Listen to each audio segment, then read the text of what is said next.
আয়েশা রাদিয়াল্লাহু আনহার মন খারাপ রসুলের সঙ্গে। কে এক ঠুকনো কারণে যেন হঠাৎই অভিমান করে বসেছেন।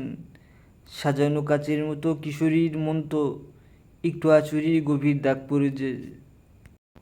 অভিমানী সকাল থেকে না খাওয়া কিশোরীর মুখটা এতটুকু হয়েছে।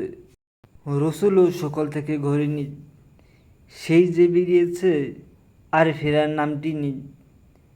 একা একা অভিমান আর কতক্ষণ আগলে রাখা যায়। একজন যে তার মুখ থেকে সুরেলা ডাক শোনার জন্য বসে আছে, সেদিকে তার কোনো খেয়াল আছে?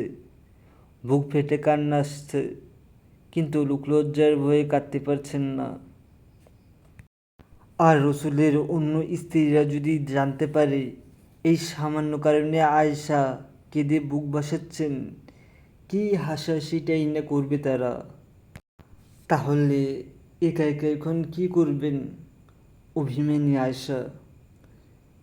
এ যাতনা তার যে আর সহ্য হচ্ছে না। কখন আসবেন তিনি, কখন ডাকবেন প্রিয়তমা নাম ধরে। ঘরে দরজায় টোকা পড়ল, হৃদয়টা কেমন নাড়াচাড়া দিয়ে উঠল।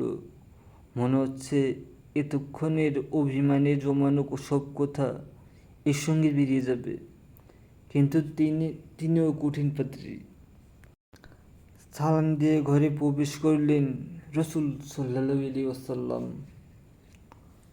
আয়েশা সালামের জবাব দিলেন, তবে মোটেও ফিরে তাকালেন না তার দিকে।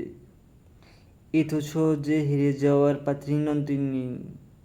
বুক ভরা অভিমান, এত সহজে হারবেন না। মহামূল্যে কিনতে হবে আজ। তিনি অপেক্ষা করছেন। রসুলের হাতে একটি খেজুরের পাত্র। কিছুক্ষণ আগেই মাত্র এক সাহাবী তার বাগানের সবচেয়ে ভালো কিছু খেজুর রসুলের সমীপে হাদিয়ে দিয়ে গেছেন। তিনি জানেন এই খেজুরগুলো আয়েশার খুব পছন্দ, তাই দেরি না করে চলে আসলেন ঘরে।